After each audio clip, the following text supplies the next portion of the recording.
Good afternoon. I want to bring a slightly personal account on this. So just take a moment and touch somebody on your side and tell them I love you and it's not a thing you can do about it.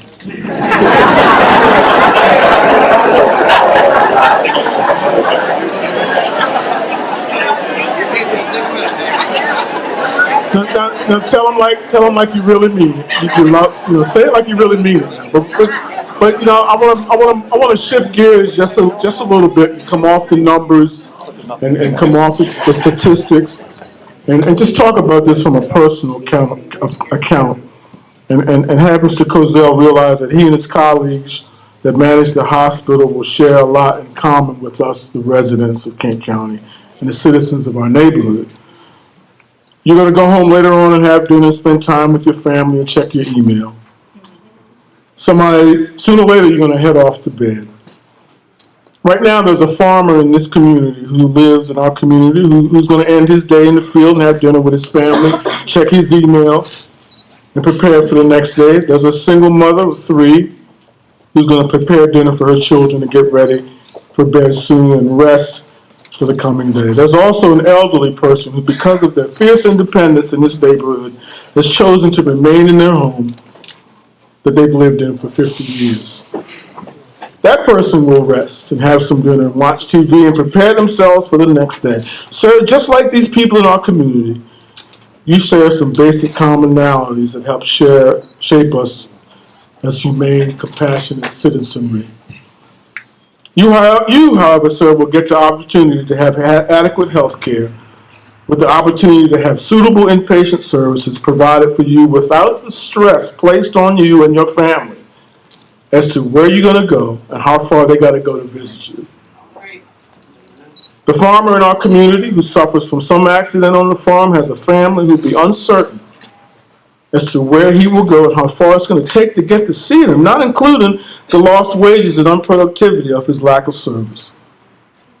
The single mother can't sleep because she depends on the employment provided by the hospital, where in the event of an unfortunate circumstance, one of her children may rest, knowing mommy can come home and see them while they are in the hospital for some acute illness. There are many stories of how the hospital either inadequately served its patients. There was a time when this particular hospital would not serve African Americans and people of color. But right or wrong, the removal of the opportunity can be considered an equally egregious act of denial of service to those who most benefit from it.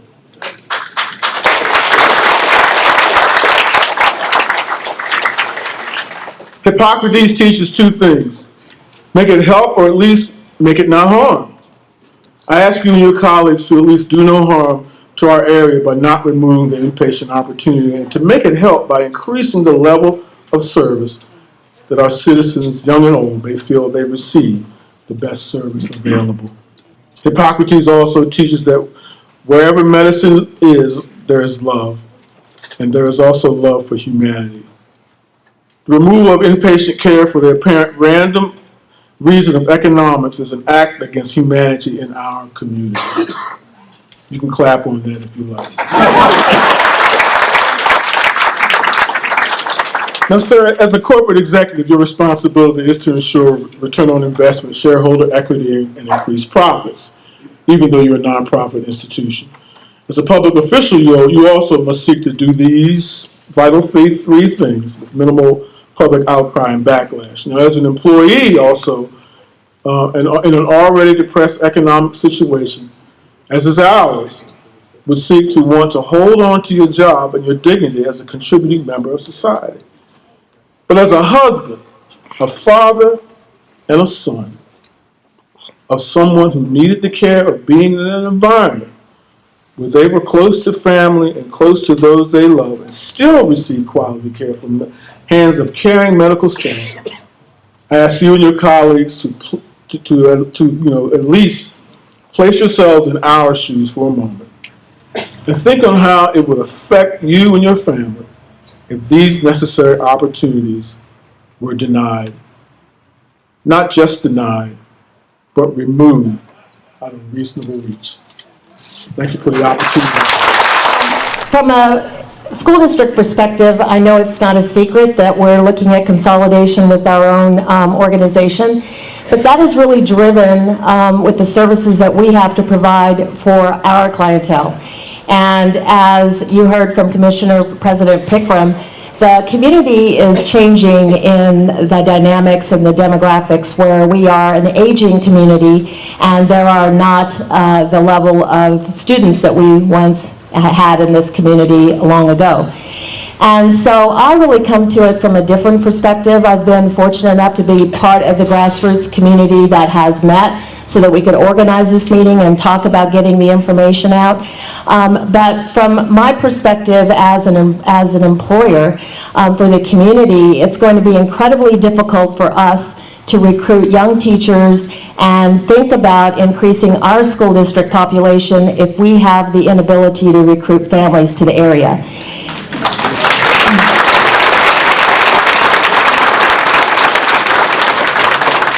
While we have to look at right-sizing our organization to mirror the number of students that are in the community, I also know that every young family that comes here or thinks about coming back here, they have to be concerned about services. What kind of quality of life will they have if they move to this community, and will they be able to access the services they need as a family?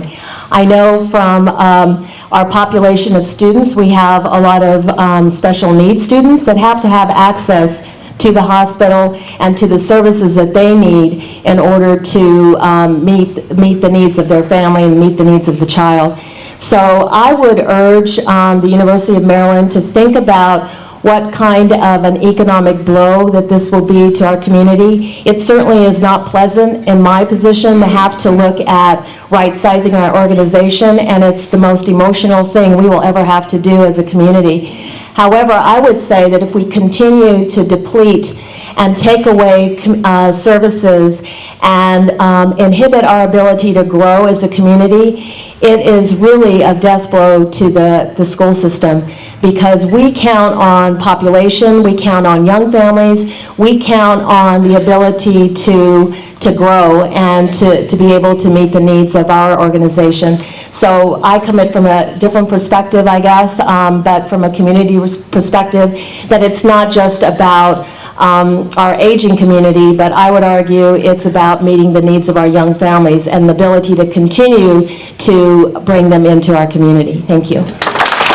Representing Washington College, and particularly the student perspective, as VP for Student Affairs at the college, we're responsible for the safety and well-being of our 1,500 student population, and we have very serious concerns about the proposal to reduce services here at Chester River. Washington College has been an anchor institution for Kent County and Chestertown for many years.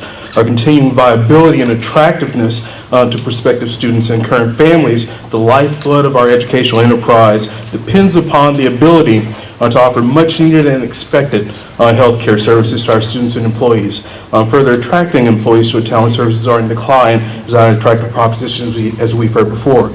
And very quickly, in terms of prospective students and families, we're expanding nationally. 50% of our students, 58% of our students come from out of the state of Maryland. 70% of those do not have cars when they come here. And 18 to 20% of those students are entering college with some sort of diagnosable mental or physical health issue. This needs attention that's well beyond the services that we have for maintenance of our students, not meant for serious issues. These issues are also reflected nationally. Current families that we bring here find comfort and solace in the fact that our local hospital is just steps away from our campus, a key determining factor in choosing where they send their most precious investment, their child. And when we admit them, we've got to educate them, but also to take care of them. So parents want these facilities locally. Here's a very simple example. Just a couple of nights ago, we had a basketball game here, men's and women's basketball. One of our young women on the women's basketball team playing against her sinus sustained a concussion. Luckily, we were steps away. We could get her diagnosed, we could get her taken care of. That could reduce her recovery time, get her back in the classroom mainly, but also as an athlete. Having that an hour away, we don't know what could happen with her if we had more time that we needed to get to the services that we need. And just speaking very frankly, we also have a culture of alcohol on our campus as it is on other campuses across the country. Alcohol poisoning is a serious national issue. We are fortunate to have a facility to care for our students right away. This is a matter of preventing a student death. And of course, we educate against these issues with lots of preventative things, medical amnesty programs to get students to want to come forward when they think a student's in danger. But thinking about students going through that exercise of getting them to the help they need and then having an hour before they can get help could be the difference between life and death. And so this is as worrisome to me as the precipitating drinking behaviors that we see. So to keep it short, we must keep our inpatient and comprehensive services local to Chestertown to serve our student population, as well as our employees, their families in this community. Thank you. Good afternoon. As a director of Hearn Point, I'm concerned about the future of Chestertown and then obviously the future of Hearn Point. Hearn Point's a home to over 300 residents who vote, shop, have visitors, and just are fine citizens of Chestertown and Kent County. We also have over 200 employees that work there with a payroll of over $5 million on a $13 million budget.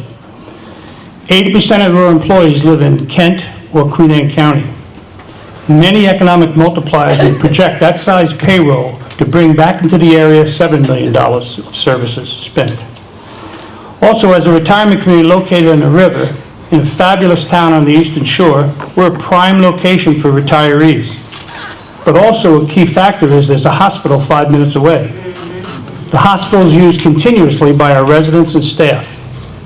In Maryland, there are 35 retirement communities like Heron Point, and the furthest one is away from a hospital is only 15 minutes. It's a key connection.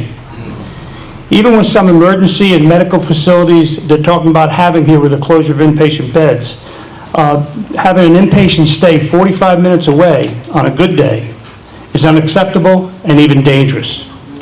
Should the board decide to eliminate the inpatient beds at the hospital, it could have serious detrimental effects on Heron Point. It could affect our admission and our occupancy, and thus have a spiraling effect on Heron Point as well as the town.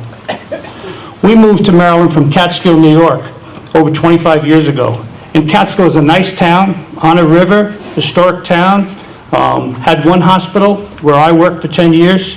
It's pretty similar to Chestertown. Well, in 1987, a local hospital, larger, took over our hospital, and 5 years later closed the inpatient beds. Sure, they left an emergency room and outpatient procedures. Several years after that, they closed that down. There's only a little urgent center by Walgreens in Catskill now. The town hasn't been the same since. Before the hospital closed, the population was 5,000. It's down to 3,900. I'm a concerned citizen, and I represent 500 citizens that live and work at Heron Point. This is serious. Thank you. I welcome this opportunity to sort of hammer home the economic impact issues that are going to be playing out as the hospital makes its decisions in the next few months. There is the immediate economic impact.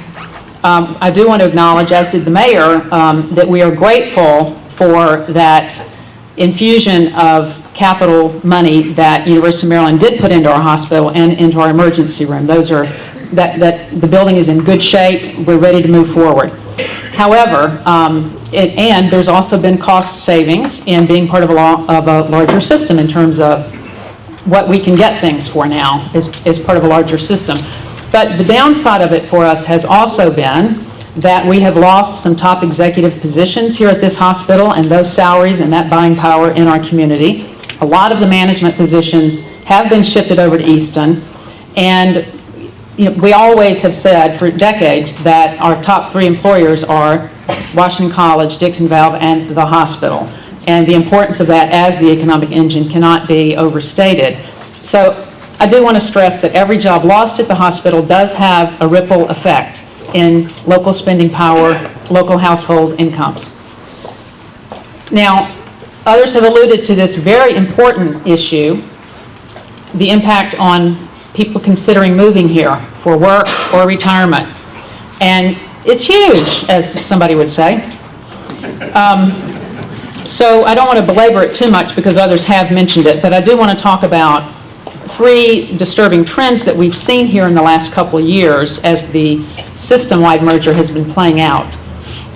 One is the shrinking and underutilization of services that we have right here in our community. The central scheduling office in Easton is sending too many Kent County residents to Easton for services that we could have right here at our Chestertown Hospital.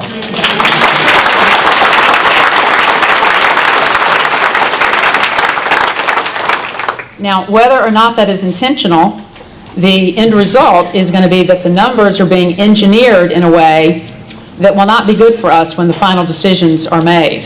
So if you're going to have anything done, ask if it's done in Chestertown before you automatically get scheduled to go elsewhere.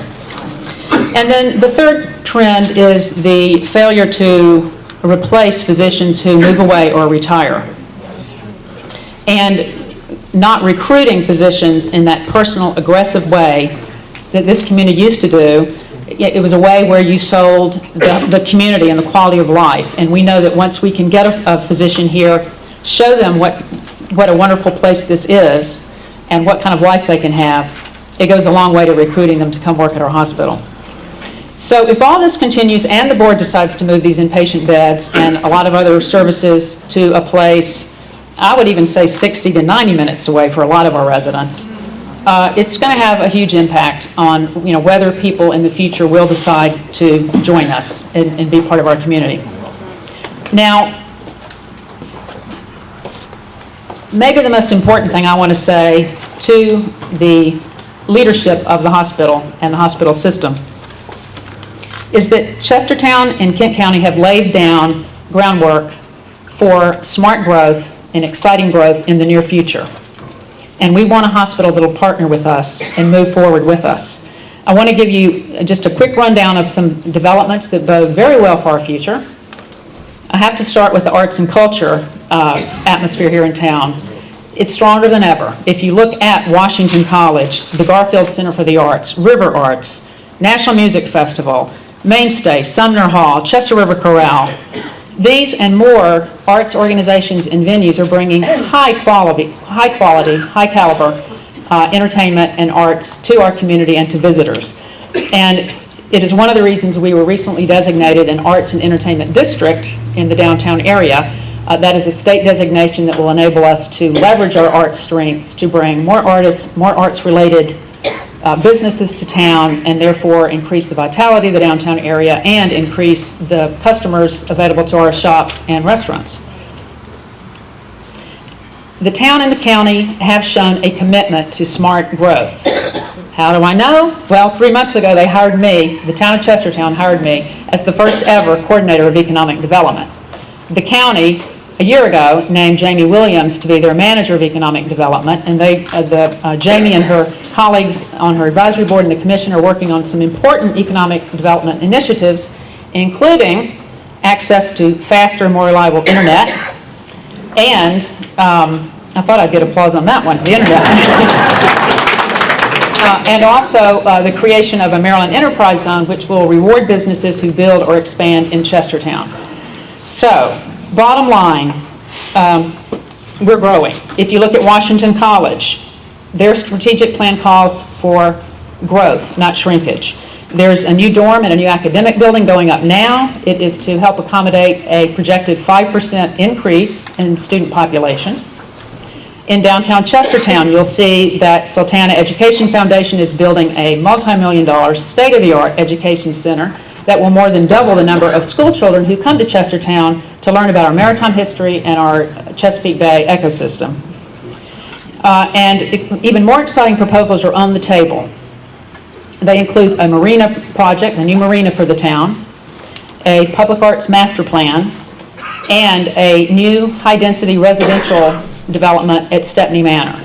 Now, when the Stepney Manor project comes on board, that will be a game changer because that calls for a top-quality residential community, easily walkable from downtown and the waterfront.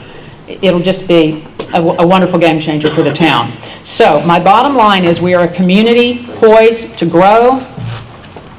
We are a community that shows up when we need to, as you have demonstrated today. If you give us the information we need, we will act. And so I ask the university boards to work with us. We are eager to work with Shore Regional to do what it takes to strengthen rather than diminish our hospital. And I will close with a little anecdote from television.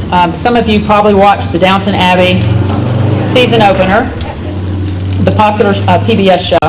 And one of the plot themes for this season apparently is going to be the potential takeover of the village hospital by a big city hospital nearby. So it was really amazing to watch the season opener and go, oh my gosh, the themes are very much the same as they were in 1945 England as here. So I would like to just quote you one scene where the doctor in charge of the village hospital, Richard Crawford, is telling a colleague why he's concerned about this potential acquisition. I will not do it in a British accent. But he says to her, "Forgive me, but you have a touching faith in officialdom.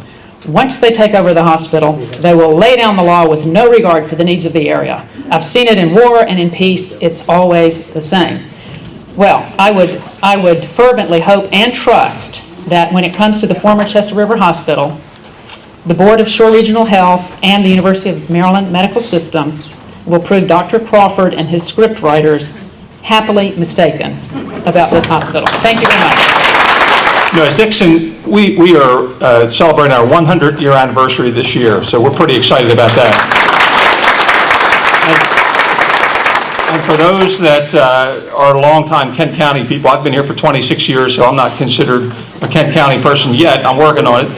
But for those that have been here a long time, you know that Dixon came here in 1976, 40 years ago.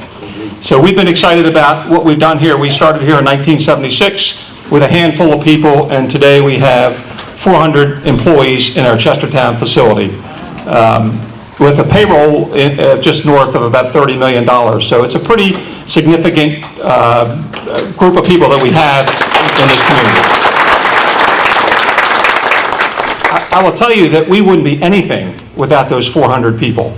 They are the backbone, they are the lifeline of our company. They make everything happen, quite frankly.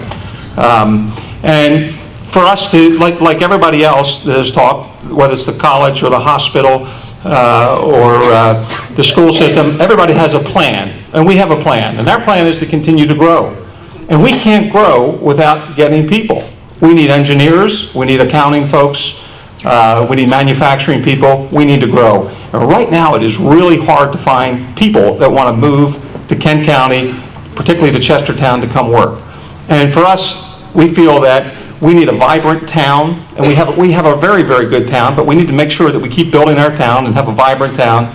We need to have an education system second to none, because believe it or not, when young people, 22, 23 years old, right out of college, and they don't live around here, and they say, hey, I'm thinking about coming here to Chestertown, the first thing they ask is, or one of the first things they ask, after how much they're going to get paid, one of the questions they have is, what kind of school system do you have? And so we have to explain that to them. And I'm not being pessimistic, because I'm really optimistic with what Dr. Couch and a lot of other folks have done. We will make that better. That's not an if, but that's just a when. That's going to get better. And the third thing is having the medical services so that people can come here and not have to worry about where they're going to go get medical care. I don't know about you guys. I don't know anything about running a hospital. All I know is when I'm hurt, when I'm sick, or when somebody I know is hurt or sick, I know where to go. And I know where to count on, and they've been there for me, they've been there for my family, and they've been there for our employees and all of us. And so we need to make sure that we stack the deck in our favor and make sure we keep working on our town, working on our school system, and building our medical systems, not taking things away. It's really important to our growth, and I think we all stack the deck in our hands and make sure we have all that in our community. Thank you for your time. What kind of leverage does the community have with Shore Health as far as the future of the hospital? And what I can say as far as the delegation and from a legislative perspective, there has to be a series of events that occurs for a hospital to close or partially close or eliminate services.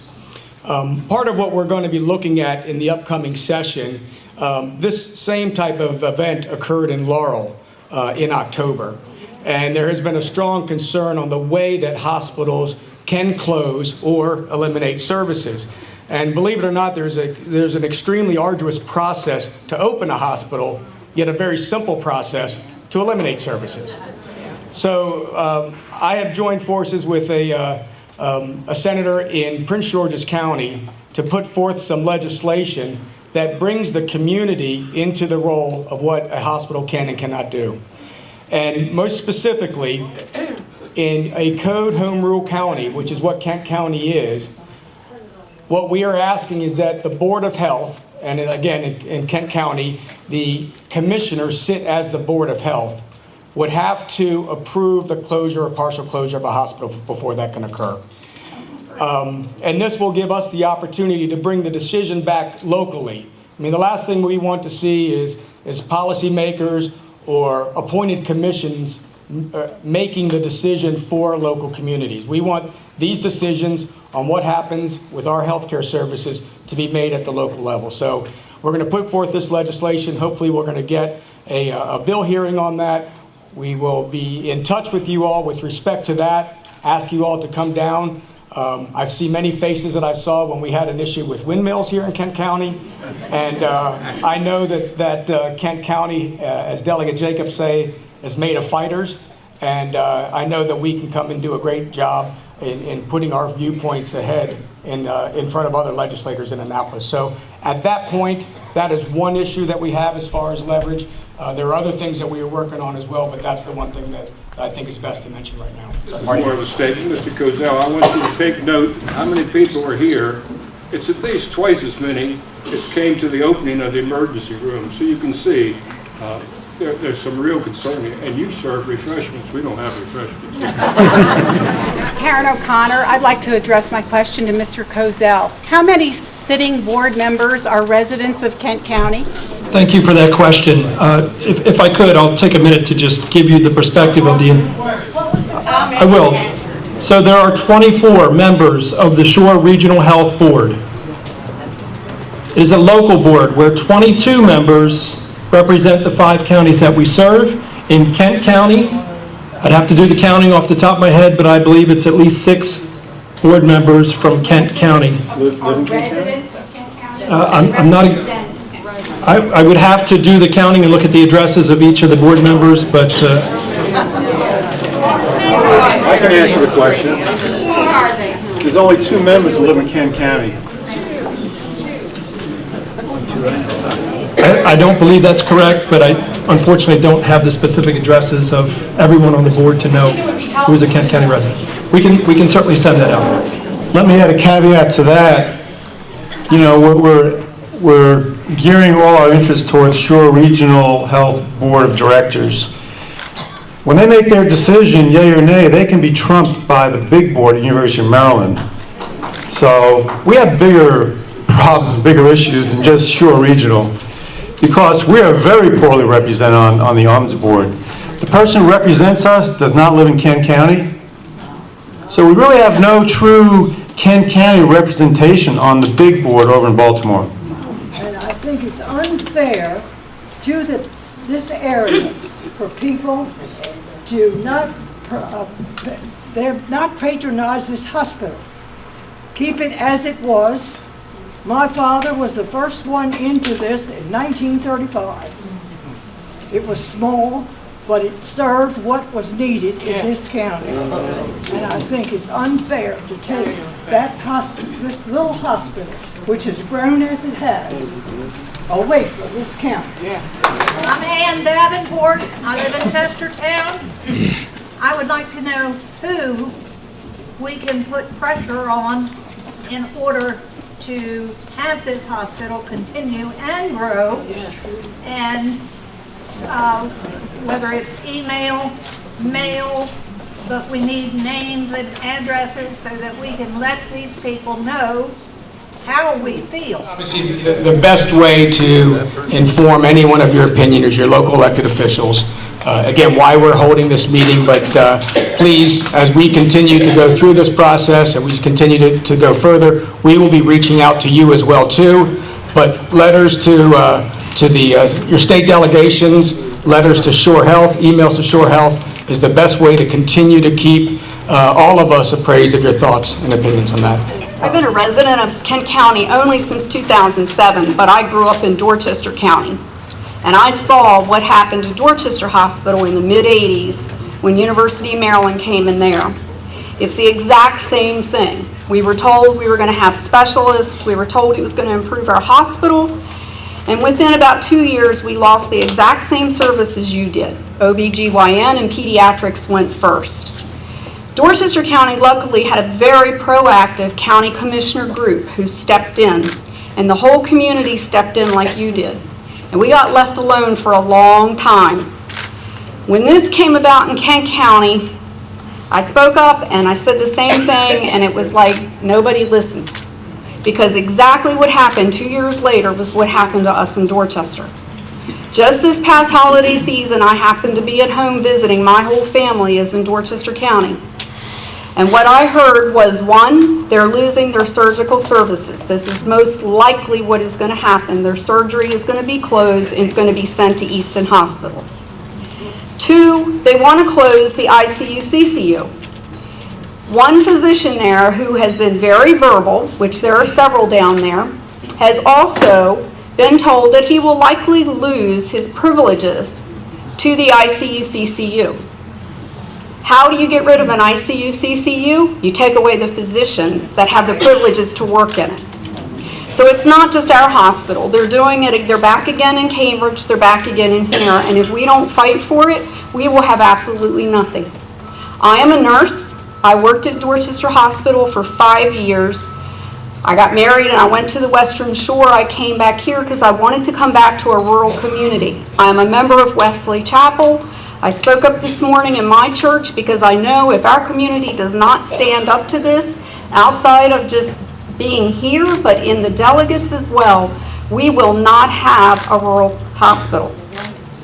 We will end up with an urgent care and an emergency room, and it's exactly what's happening down in Dorchester as well. In your proposed legislation to give power to the counties and the town about hospital closing, get done before the juggernaut tries to shut us down. All I can say is it is being introduced as emergency legislation, emergency bill, which would say that if it was able to get past the committees, past both chambers, that it could be signed immediately by the governor and become law. So it's set up in order to I do live this. about 5 blocks downhill from the Chestertown Hospital. We've lived there for nearly 20 years. Been a lot of talk here this afternoon about trust, building trust here. Obviously, a couple of things that can be done. One is to commitment to keep the past promises, and we've heard a lot here tonight that has not been done. But the other thing, this is clearly on your watch, Mr. Kozel. You inherited other problems, but this is on your watch. Can you commit to full transparency? Not just informing us what the vote was after they decided to close it, but public access to all the consultant reports, all of their data, all of the financials. This is public information, so that all of us can see the recommendations that go to that almighty board. Can you commit to that form of transparency? I think one of the things we've tried to do from the very beginning is be transparent. Not on the truck down, not on the oil spill, not on anything, sir. We will do our best to ensure that the community is well informed on this process as it evolves, before and after the board decision. Can you commit to sharing the recommendations from your consultants? We have a number of recommendations that include a number of items in this issue. Regarding close down, shut down, phase out of the hospital, the things that we're talking about today. We will work through our board to make our information transparent. Before or after the decision? Our board meets monthly. We'll have this conversation next month. Thank you, sir. You're welcome. I'd just like to point out that we have obviously a very different meaning for the word transparent, and I think that should be discussed by the board. Thank you. My name is Gene Sigler, and I'm from Chestertown. Have a question for our representative from the hospital. I heard when the last physician spoke, he said we are running in the black at this hospital. And I also heard the administrator mention early on that no decision has been made. about the future of Chestertown. But I've also heard the rumblings about something new taking place in Easton. Is the University of Maryland projecting in their decision-making that this money from our profitability here will help finance that facility there? As a system, we are responsible for the overall financials, but we're also responsible to ensure that all of the services that are essential to each community are being provided. So we have that responsibility to look at every individual area, Chestertown, Cambridge, Denton, Queen Anne.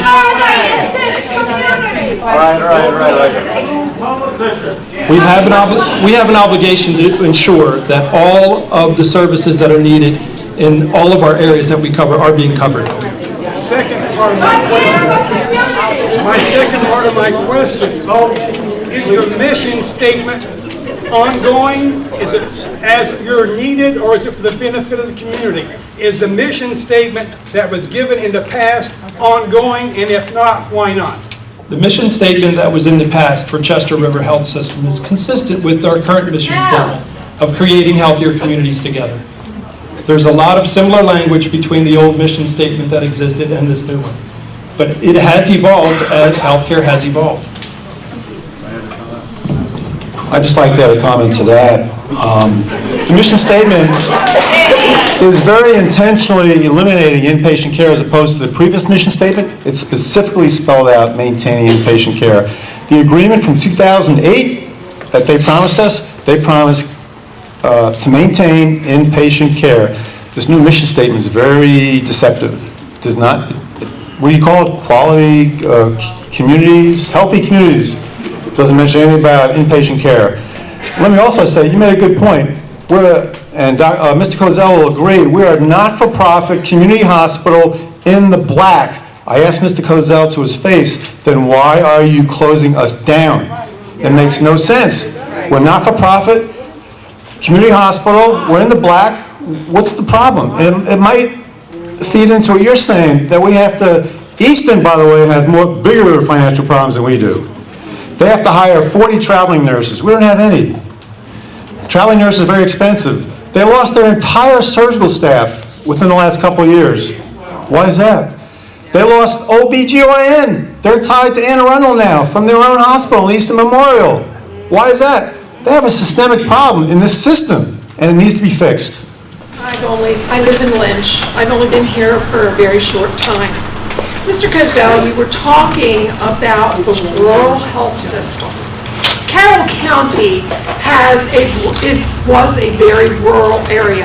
They started their hospital just like this hospital did. It is growing. It's growing immensely. It's not affiliated with the University of Maryland system, however. So the whole point about rural health delivery doesn't make any sense to me.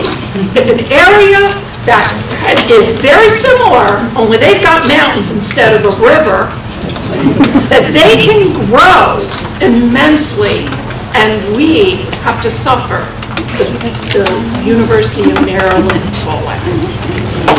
So I have quite a background, but I'm interested in the comment that keeps coming up about how the University of Maryland Medical System did this new emergency room addition. I'm interested in knowing how much of that was grant money from the state of Maryland and also foundation money from this community as opposed to what the University of Maryland actually put into that facility.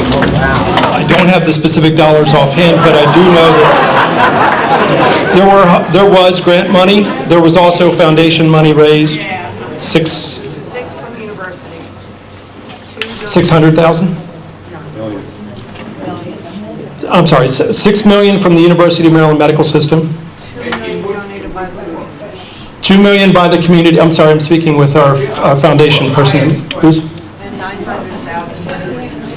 And $900,000 in grant money. How much did the University of Maryland put? $6 million. $6 million on a $4 million project?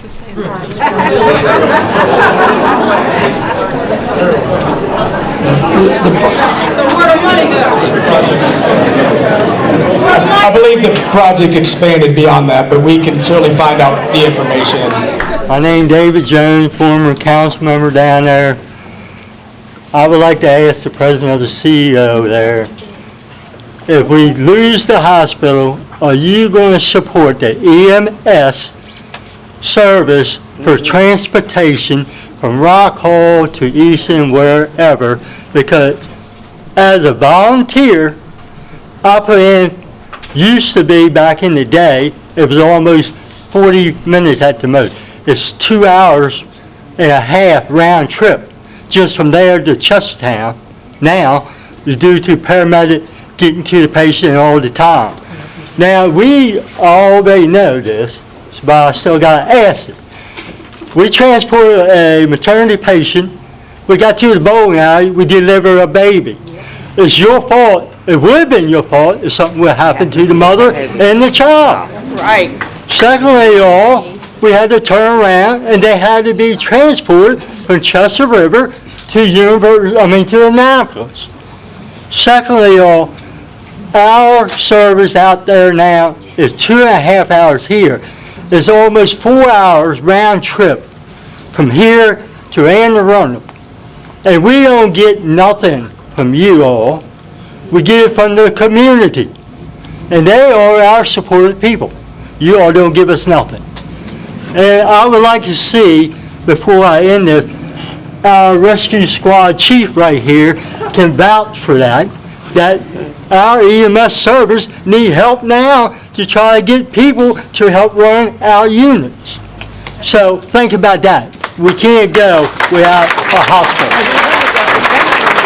Sir, I want to thank you for your volunteering for the EMS system, and transportation is a key part of our study. Well, when you make this on the next decision at the board, you think about the transportation of people, parents, and family members.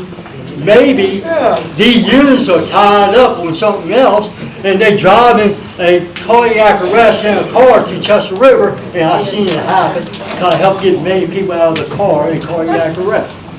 You close that hospital, you might well pronounce it dead. Thank you. I want to close this up and thank you all so much for coming out. It's 4 o'clock and we said we keep everybody here for a little bit.